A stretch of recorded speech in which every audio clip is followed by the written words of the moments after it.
नमस्कार मित्रांनो, मी N S Poddar आपल्या सर्वांचं आपल्या या क्लासमध्ये स्वागत करतोय. ज्यामध्ये आज आपल्याला नवीन एक पॉईंट बघायचा आहे, नवीन एक चॅप्टर बघायचं आहे, ज्याचं नाव आहे लॅपलास ट्रान्सफॉर्म. म्हणजे हा जो सिलेबस आहे, या सिलेबसमधला हा शेवटचा पॉईंट आहे लॅपलास ट्रान्सफॉर्म. आणि या लॅपलास ट्रान्सफॉर्ममध्ये आपल्याला वेगळ्या डेफिनेशन्स किंवा वेगळे फॉर्म्युलेज या ठिकाणी अभ्यासायचे. हे आपलं लेक्चर नंबर फर्स्ट आहे. तर या लेक्चरमध्ये आपल्याला सुरुवातीला बघूया इंट्रोडक्टरी पार्ट, म्हणजेच त्याची definition of Laplace transform. Laplace transform is used to handle piecewise continuous or impulsive force. Suppose that f is a real or complex valued function of the variable t greater than 0 and s is a real or complex parameter. याच्यामध्ये s हा एक complex parameter आहे आणि t हा तुमचा variable आहे आणि function हे रिअल और कॉम्प्लेक्स फंक्शन आहे. तर याच्यामध्ये लक्षात घ्या, given function f of t is greater than equal to 0 it's Laplace transform. ज्या पद्धतीने आपण डेरिव्हेटिव्हसाठी डी बाय डी एक्सची टर्म वापरली, इंटिग्रेशनसाठी इंटिग्रेशनचं चिन्ह आणि डी एक्सची टर्म वापरली, त्याच पद्धतीने तुम्हाला लॅपलास काढण्यासाठी लॅपलास म्हणजे कॅपिटल एल आणि कर्ली ब्रॅकेट तुम्हाला यूज करायचा. तर याची डेफिनेशन या पद्धतीनं, capital F of s is equal to Laplace of f of t d t is defined as. एक गोष्ट लक्षात घ्या, लॅपलास एखाद्या फंक्शनचं लॅपलास म्हणजे लॅपलासचं फंक्शन करत असताना लॅपलास कुणावर अप्लाय करायचं, तर फंक्शन कशामधलं असलं पाहिजे, टी या व्हेरिएबल मधलं असलं पाहिजे.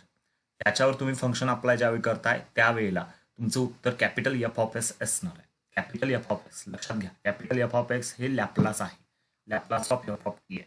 तर याची डेफिनेशन या पद्धतीने असू शकते, f of x is f of s is equal to Laplace of f of t is equal to integration from 0 to infinity e raise to minus s t into f of t d t. म्हणजेच काय की हे जी calculation आहे, हे calculation करून याचे जे काय आन्सर्स आहेत ते आन्सर्स आपण डायरेक्टली स्टँडर्ड फॉर्म्युला म्हणून आपण वापरणार आहोत.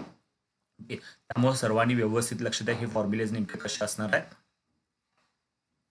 ओके, तर याच्यामध्ये आता बघूया पुढचा पॉईंट, तो म्हणजेच या पद्धतीनं Laplace transform of some standard functions.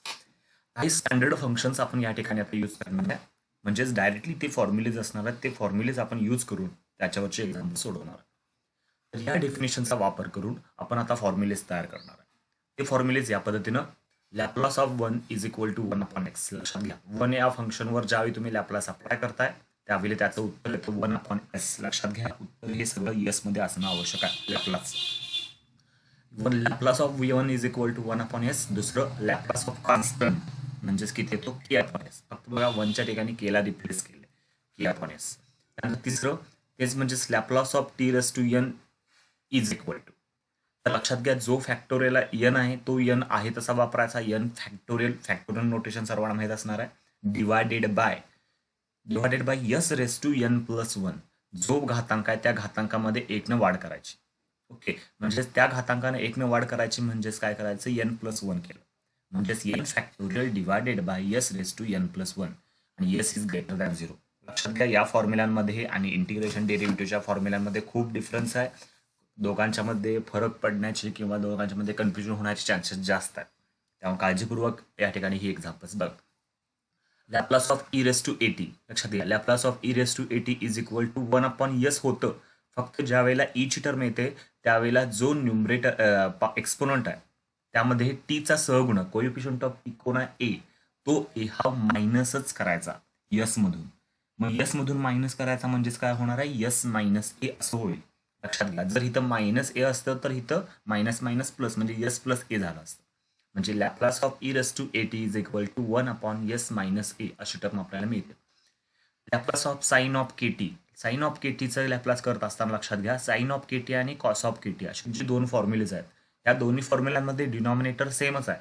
फक्त याच्यामध्ये एक महत्वाची कंडिशन लक्षात घ्या की यामध्ये तुम्हाला e raise sine of k t, k हा तुमचा सहगुणक आहे कोणाचा, टीचा सहगुणक, आणि या ठिकाणी दोन्ही ठिकाणी के हा टीचा सहगुणक आहे. मात्र साइन मध्ये न्यूमरेटरला के येतो आणि कॉस मध्ये न्यूमरेटरला यस येतो. लक्षात घ्या, के ची व्हॅल्यू चेंज होऊ शकते मात्र यस ची व्हॅल्यू चेंज होणार नाहीये. Cos of k T, cos मध्ये लॅपलास काढत असताना वरच्या न्यूमरेटरला यस येणार आहे आणि साइन मध्ये वर नंबर येणार आहे आणि तो नंबर कुठला असणार आहे तर कोएफिशियंट ऑफ टी असणार आहे. हा झाला लॅपलास ऑफ ट्रिग्नोमेट्री, साइन आणि कॉस. त्याच पद्धतीनं टॅनसाठी हायपरबोलिकसाठी हायपरबोलिक फंक्शन्स या ठिकाणी तुम्हाला आतापर्यंत जे काही पिरियडिकली फंक्शन्स तुम्ही बघितलं, ज्याच्यामध्ये ट्रिग्नोमेट्री बघितली, तर त्यानंतर पुढचा एक पॉईंट असतो तो म्हणजेच हायपरबोलिक.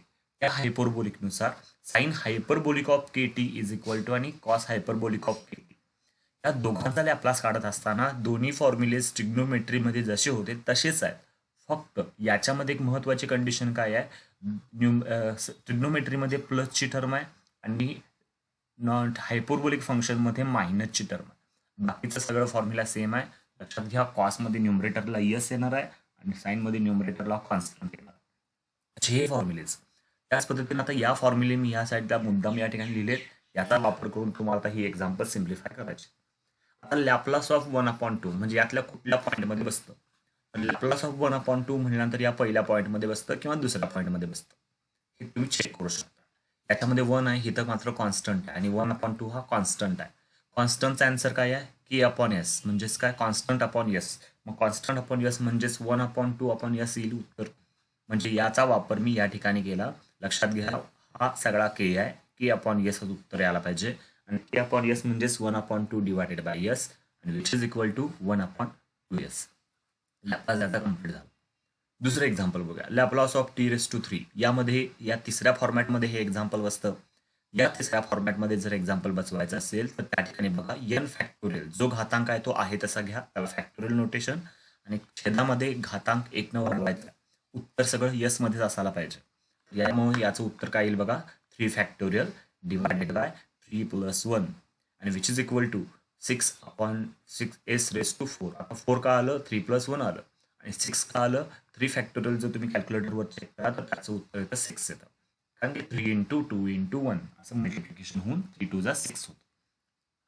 ओके, पुढचं एक्झाम्पल, लॅपलास ऑफ e⁻²t. आता e⁻²t यातल्या कुठल्या फॉर्मॅटमध्ये बसतं, तर या फॉर्मॅटमध्ये बसतं, ज्याच्यामध्ये ए म्हणजेच कोण आहे, 2 आहे. ए इज इक्वल टू 2 असेल तर तुम्ही डायरेक्टली यामध्ये किमती पुट करू शकता, 1/s - a.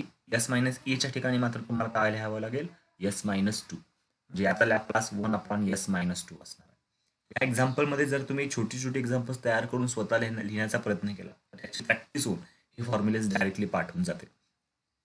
Laplace of sine of 3t. आता बघा, हे कंपॅरिझन करत असताना कोणाबरोबर कंपॅरिझन करणार, लॅपलास ऑफ ट्रिग्नोमेट्री. तर याच्यामध्ये बघा, साईनची टर्म आहे, याचा अर्थ वर कॉन्स्टंट असणार आहे, छेदामध्ये दोन्ही स्क्वेअरच्या टर्म साईनमध्ये प्लस. तर हे करत असताना के पहिल्यांदा कोण आहे हे लक्षात घ्या, के म्हणजे हे कोण आहे, 3ची टर्म आहे. ही जी 3ची टर्म आहे, 3ची टर्म जर यामध्ये फॉर्म्युल्यामध्ये पुट केली तर 3 डिवायडेड बाय s² + 3² अशी टर्म तयार होईल. हा त्याचा लॅपलास.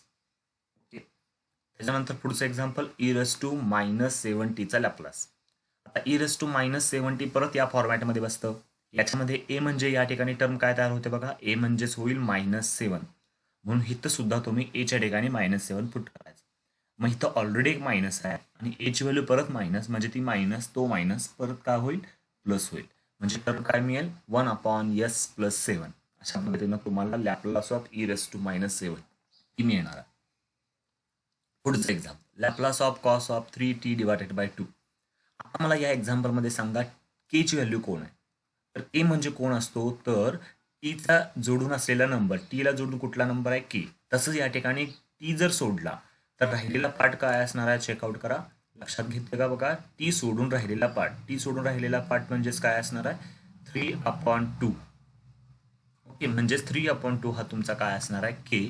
आणि के ची व्हॅल्यू जर यामध्ये पुट केली तर बघा, s divided by s² + 3/2 bracket square. हे नंतर आपण सिम्प्लिफिकेशन करू शकतो आणि सिम्प्लिफाय करून सोडवू शकतो. ओके, म्हणजेच आता मी या फॉर्मॅटमध्ये कसं बसवायचं ते फक्त तुम्हाला एक्सप्लेन केलं. अशाच पद्धतीनं हायपरबोलिकसाठी पण तुम्ही यूज करू शकता. पुढचं exam, find Laplace of sine of 3t + sine cos of 2t. आता ज्या पद्धतीनं तुम्ही डेरिव्हेटिव्ह इंटिग्रेशन बघितलंय की ज्यामध्ये तुम्ही लिनियर प्रॉपर्टी बघितली. लिनियर प्रॉपर्टी म्हणजे काय, जे डेरिव्हेटिव्ह एक इंटिग्रेशन हे प्लस आणि मायनसमध्ये काय करतो आपण, सेपरेट करतो. त्याच पद्धतीने एखादा कॉन्स्टंट असेल त्या कॉन्स्टंटला बाहेर काढतो. सिमिलरली या ठिकाणी लॅपलास सुद्धा त्याच पद्धतीने सेपरेट होतो.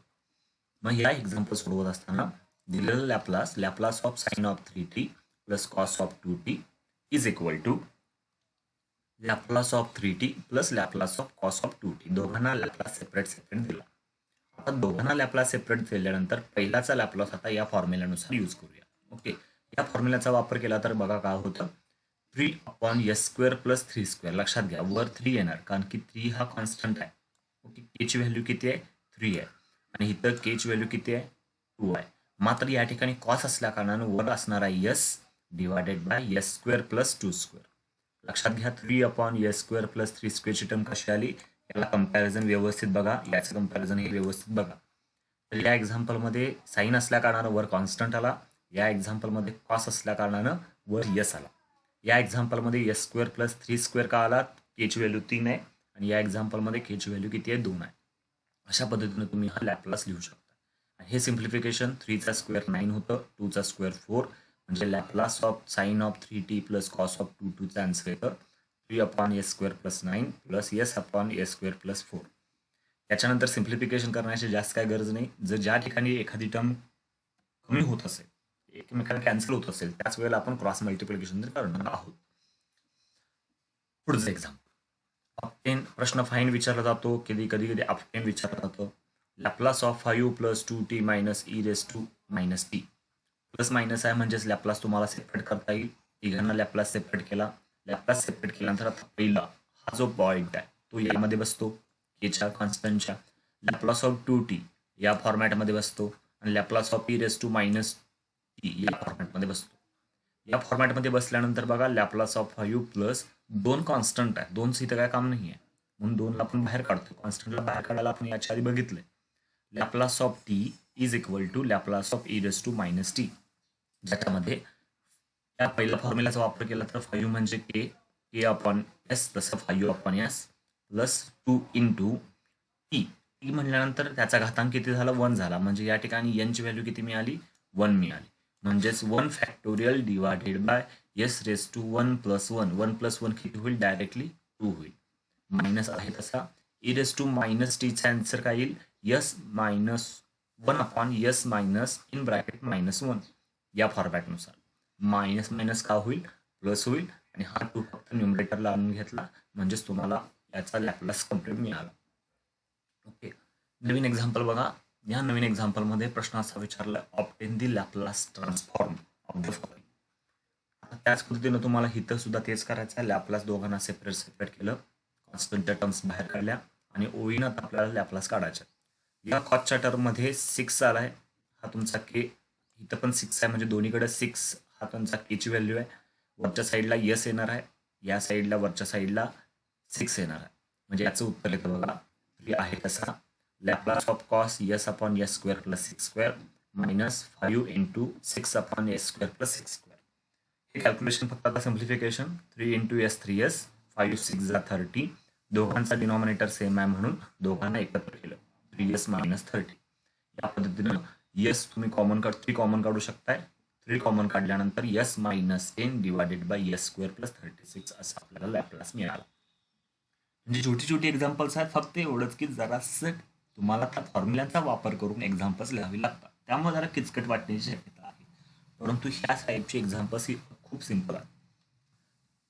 Laplace of 5 sine hyperbolic of 3t - 3 cos of 4t. लक्षात घ्या आता मात्र इथे गडबड करून चालणार नाही. इथं ट्रिग्नोमेट्रीचं एक्झाम्पल होतं आणि यामध्ये मात्र हायपरबोलिक एक आहे आणि ट्रिग्नोमेट्री. नंतर लॅपलास दोघांना सेपरेट केला, कॉन्स्टंटला बाहेर काढलं, 5ला बाहेर काढलं, इथं 3ला बाहेर काढलं.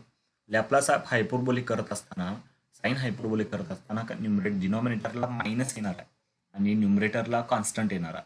हे लक्षात ठेवा. त्या नियमाचा वापर जर केला तर के म्हणजे 3 आहे, 3 व्हॅल्यू या ठिकाणी लिहिली s² - 3⁻², 3चा स्क्वेअर मायनस 3 आहे तसा इथं कॉसची टर्म आहे म्हणजे वर यस असणार आहे, yes divided by s² + k चा स्क्वेअर. के म्हणजे इथं कोण आहे के, म्हणजे याच्या ठिकाणी हा फॉर्म्युला यूज केला, म्हणजे त्या ठिकाणी तुम्ही योग्य तो फॉर्म्युला यूज केला तर त्या ठिकाणी चुकण्याची शक्यता कमी होते. आणि याला सिम्प्लिफिकेशन 5 3 15 डिवायडेड बाय s² - 9, 3² म्हणजे 9, 3 s ला मल्टिप्लाय केलं 3s डिवायडेड बाय s² + 60. पुढं Laplace of sine of 2t × sine of 3t. आता आपण जे काय फॉर्म्युलेज बघितले त्या फॉर्म्युल्यामध्ये कुठेही साइनची टर्म गुणाकारात होती का, साइनची टर्म कुठेही गुणाकारात नव्हती. म्हणजे आपण हे जे फॉर्म्युले बघितले या फॉर्म्युल्यामध्ये कुठेही साईन इंटू साईनची टर्म नव्हती. साईन सेपरेट होता, कॉस सेपरेट होता. मात्र आपल्या या एक्झाम्पलमध्ये काय झालं, साईनची टर्म सेम आली. मग सेम आली म्हटल्यानंतर आता हे एक्झाम्पल सिम्प्लिफाय कसं करायचं, तर जसं तुम्ही डेरिव्हेटिव्ह इंटिग्रेशनमध्ये केलंय त्याच पद्धतीने या ठिकाणी इंटिग्रेशनमध्ये केले त्याच पद्धतीनं तुम्ही इथे रूल यूज करायचा. लॅपलास म्हणजे एक प्रकारे इंटिग्रेशनच आहे, कारण की डेफिनेशनमध्ये बघितलं इंटिग्रेशन. आणि इंटिग्रेशनमध्ये अशा टाईपच्या एक्झाम्पल्समध्ये आपण काय केलं, अशा टाईपचा कुठला फॉर्म्युला हे चेक केलं होतं आणि तो फॉर्म्युला कुठला असणार आहे ह्याचा विचार तुम्हाला करावा लागेल. आणि तो कसा असणार आहे बघा, we know that -2 sine a sine b. बघा हाच फॉर्मॅट आहे का, साइन ए साइन बीचा फॉर्मॅट, दोन्ही टर्म गुणाकारात आहेत, फक्त -2x आहे. हा फॉर्म्युला कोणाचा आहे, cos a plus b cos a minus बीचा फॉर्म्युला आहे, ज्यामध्ये मी एला रिप्लेस केलं 2t, बीला रिप्लेस केलं 3t. एला रिप्लेस केल्यानंतर या ठिकाणी मला हा फॉर्मॅट मिळाला. या फॉर्मॅटमध्ये ॲडिशन आणि सबट्रॅक्शन करून बघा, कॉस ऑफ 5t येईल, कॉस ऑफ -t.